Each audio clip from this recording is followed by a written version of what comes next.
오늘 우리에게 주시는 하나님의 말씀입니다. 말라기 2장 17절입니다.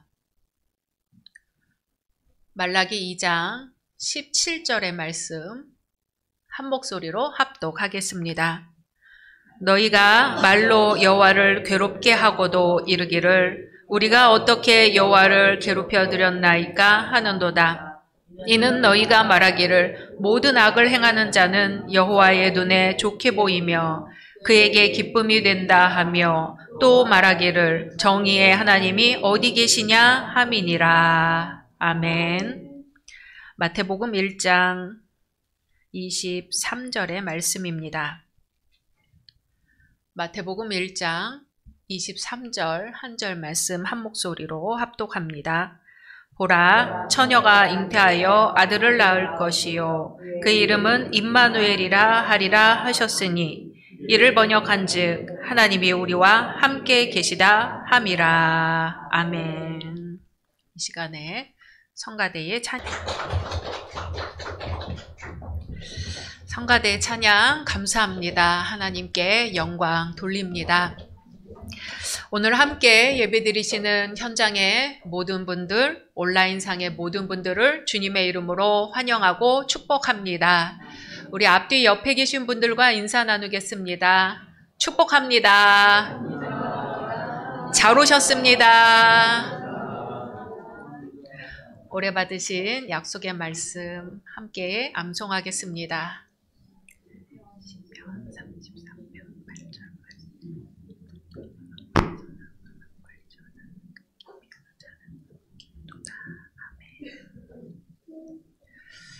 말씀대로 이루어 주실 줄로 믿습니다. 구약의 마지막 책인 말라기의 시대는 참으로 암울한 시대였습니다. 성전은 재건되었지만 백성들의 마음은 무너져 있었고 제사장은 타락했으며 하나님의 정의는 보이지 않는 것 같았습니다. 그래서 이스라엘 백성은 이렇게 불평했지요. 정의의 하나님은 어디에 계시는가? 우리도 종종 삶 속에서 이런 질문을 던집니다. 하나님은 지금 어디 계십니까? 2차 세계대전 당시 아우슈비츠 유대인 수용소를 직접 경험했던 유대인 작가 엘리 위젤은 그 질문을 누구보다도 절실하게 했던 사람입니다. 위젤은 어린 시절 부모님과 함께 끌려가 수용소에서 끔찍한 나날을 보냈습니다. 굶주림, 고문, 그리고 동족들이 죽어가는 현장을 매일같이 지켜보아야 했습니다. 어느 날 수용소 안에 모든 사람들이 모이게 되었습니다. 나치 군인들이 한 소년을 비롯한 3사람을 교수형에 처하려고 했기 때문이지요.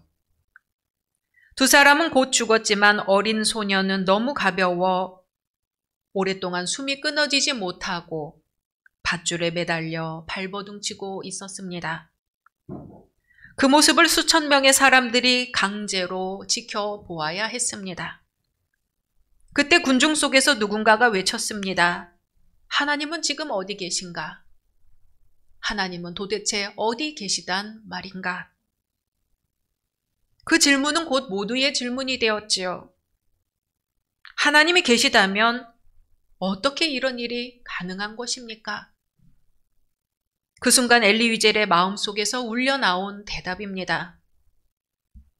하나님은 바로 저기 교수대 위에 매달려 계신다.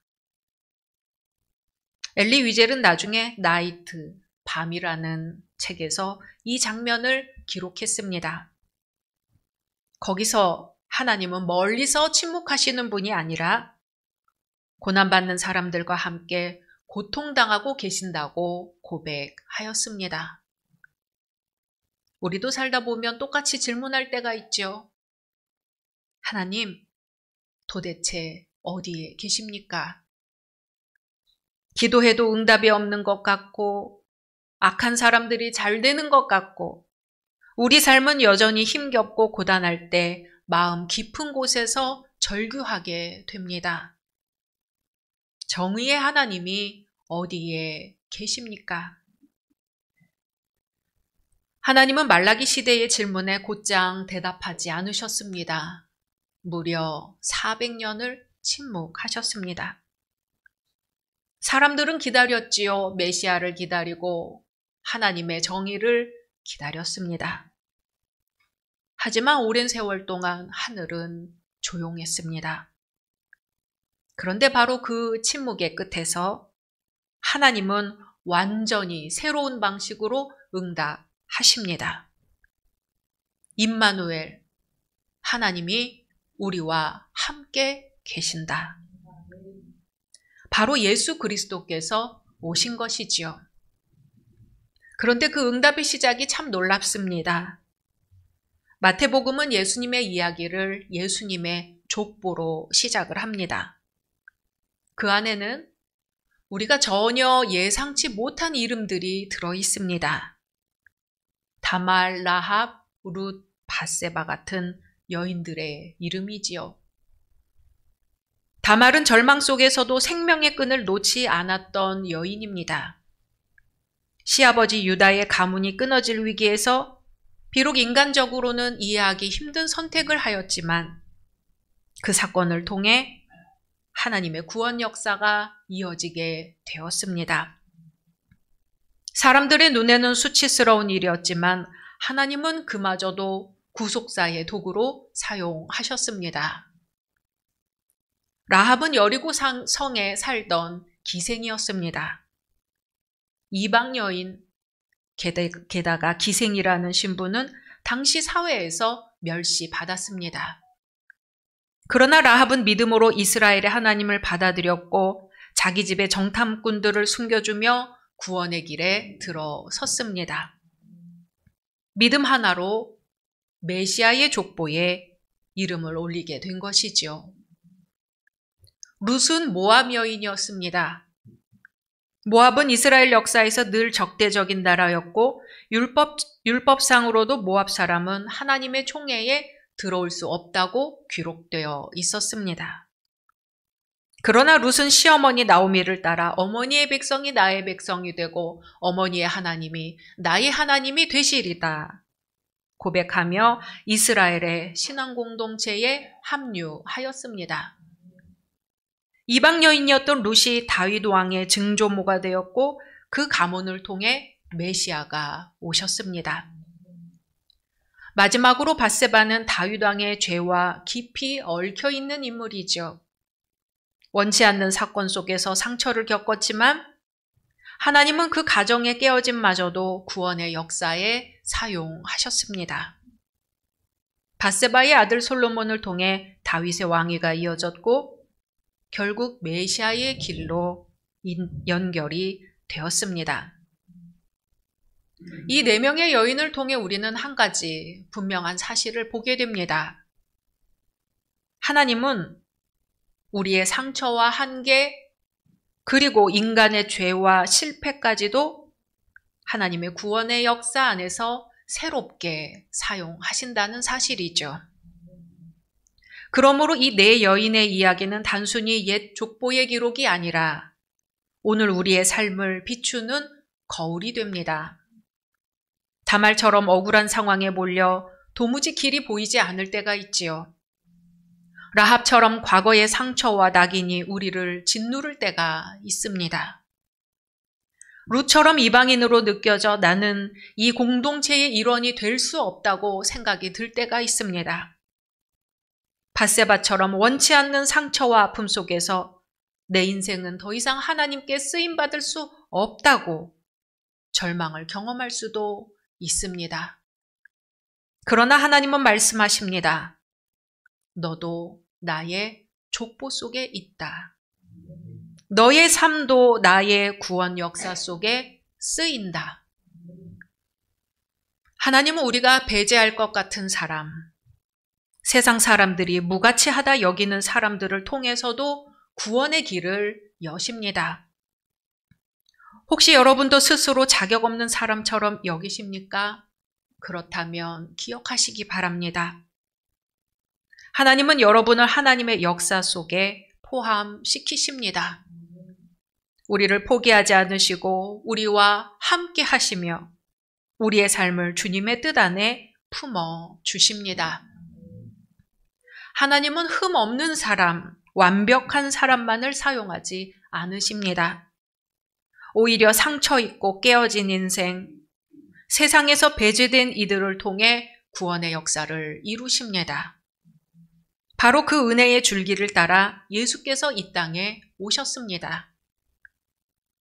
예수님의 공생애는 요단강에서 시작이 되지요. 세례 요한이 광야에서 외치며 회개의 세례를 베풀고 있을 때 예수님도 그 무리에 들어가 세례를 받으셨습니다. 세례는 죄인이 회개하며 받는 것이죠.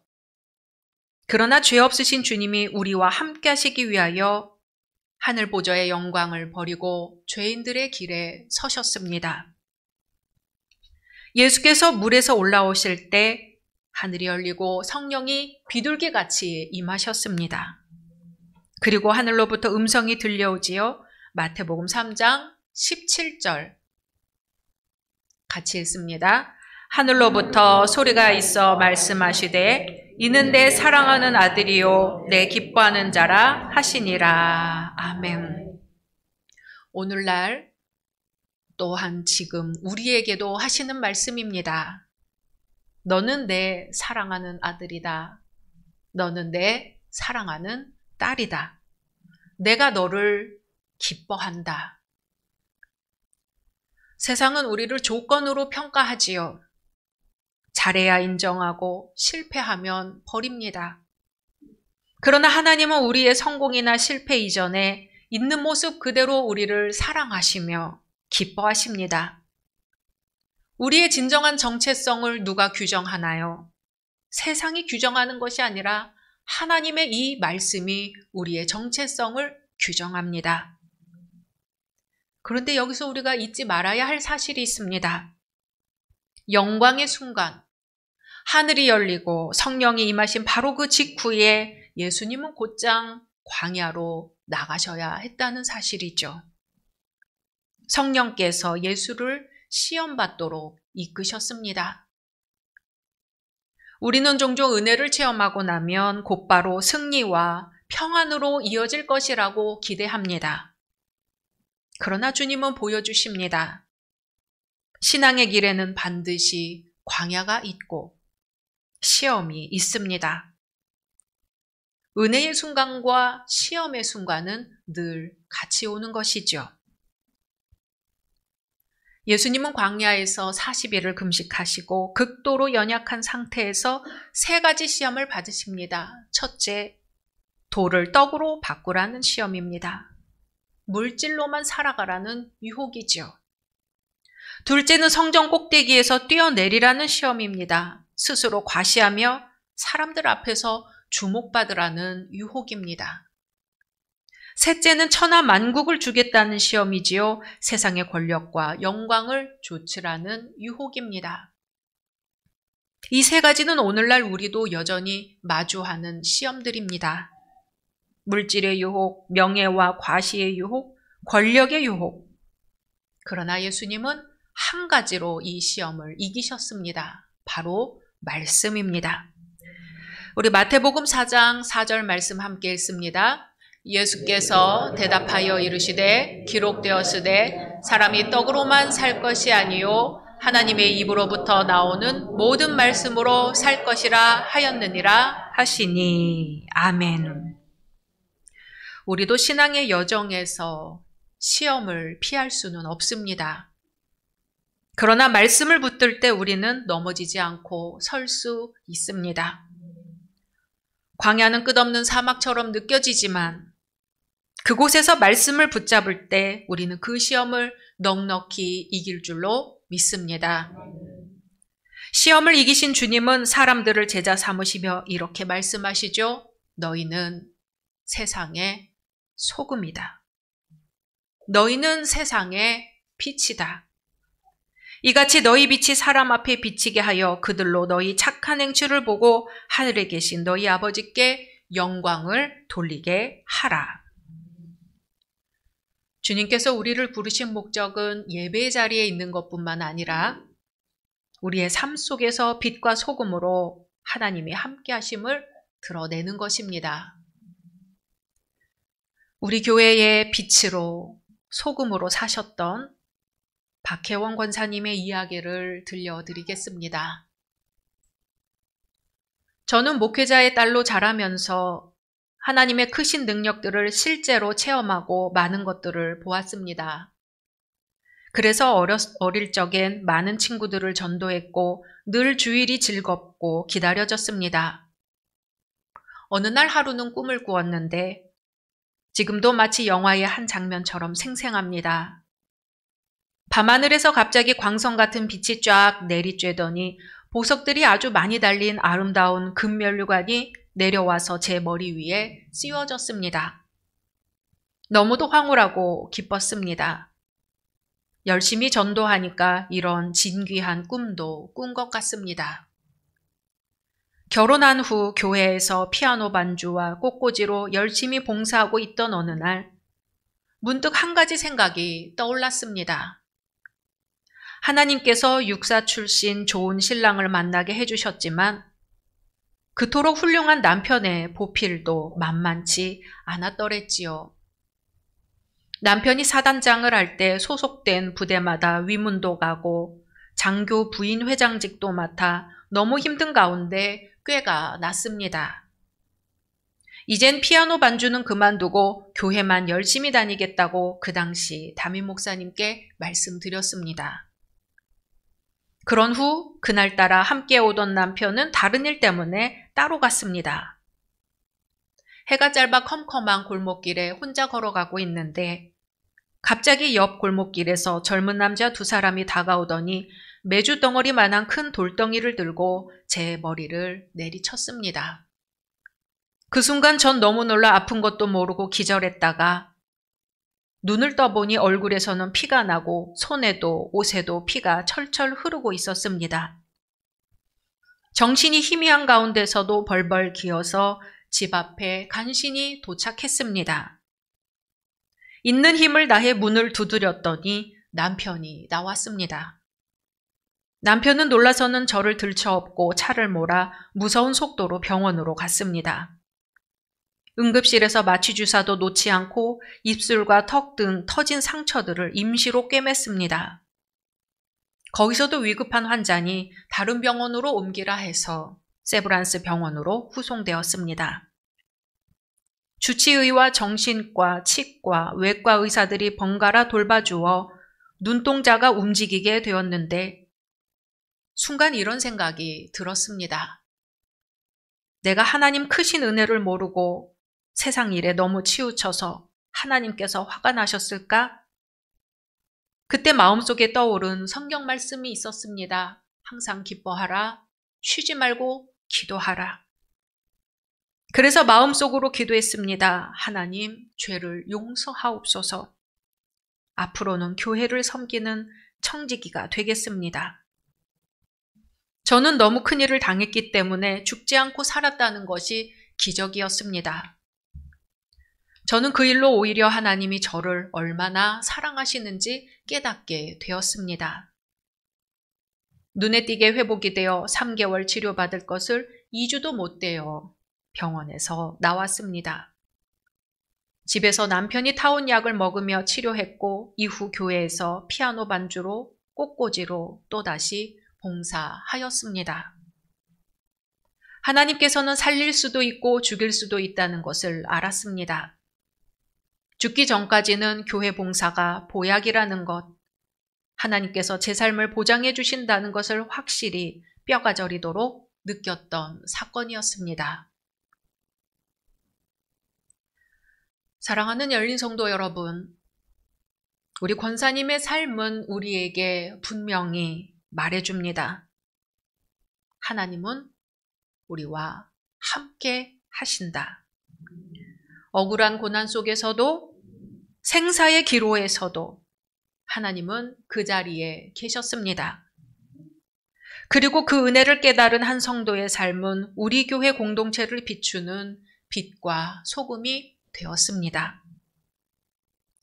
오늘은 종교개혁주일입니다. 종교개혁자들은 부패한 제도와 권력 속에서 물었습니다. 하나님은 어디에 계시는가? 그리고 말씀을 통해 응답을 얻었지요. 임마누엘, 하나님은 우리와 함께 계신다. 오직 믿음, 오직 은혜, 오직 성서. 말라기의 질문은 예수 그리스도 안에서 완전한 응답을 받았고 종교개혁자들의 고백으로 다시 확인되었습니다. 그리고 오늘 우리에게도 똑같이 주어지지요. 우리 역시 이 시대 속에서 다시 한번 개혁되어야 합니다. 형식과 제도에 갇힌 신앙이 아니라 임마누엘의 주님과 동행하는 살아있는 신앙으로 말이죠. 세상 속에서 빛과 소금으로 살아내야 합니다. 오늘 우리 모두가 권사님의 고백처럼 종교개혁자들의 외침처럼 그리고 성경의 증언처럼 다시 고백하기를 원합니다. 하나님은 나와 함께 하십니다. 임마누엘 주님이 우리 교회와 함께 하십니다. 주님의 말씀입니다. 보라 처녀가 잉태하여 아들을 낳을 것이요 그의 이름은 임마누엘이라 하리라 하셨으니 이를 번역한즉 하나님이 우리와 함께 계시다 함이라. 아멘. 말씀 묵상하며 이 시간 우리 나라와 민족을 위하여 앞뒤 옆에 성도님들을 위하여 특별히 환우들을 위하여 잠시 소리내어 기도하겠습니다. 거룩하신 주 하나님, 민족을 사랑하시고 감리하시어 이때까지 해주신 은혜를 감사드립니다. 주님 하나님 들에서 주여 위정자들에게 지켜주시오. 어려움을 극복하게 하여 주시옵소서. 우리 앞뒤 옆에 있는 성도님들을 위하여 기도합니다. 일상이 평안하게 하시며 시험에 세상을 보게 하시며 주님의 말씀을 지으며 나아갈 때 승리하는 삶을 살게 하옵소서. 주님 몸이 아프신 우리 성도들 기억하여 주시옵소서. 주님 말씀을 발하여 주시옵소서. 주님 성도를 지켜주시고 깨끗하게 거처를 주시옵소서. 생명의 생수가 넘쳐흐르는 우리 교회와 가정들 되게 하여 주시옵소서. 거룩하신 하나님, 말라기의 질문 속에 임마누엘로 응답하신 은혜에 감사합니다. 너는 내 사랑하는 자라 하시는 주님의 말씀이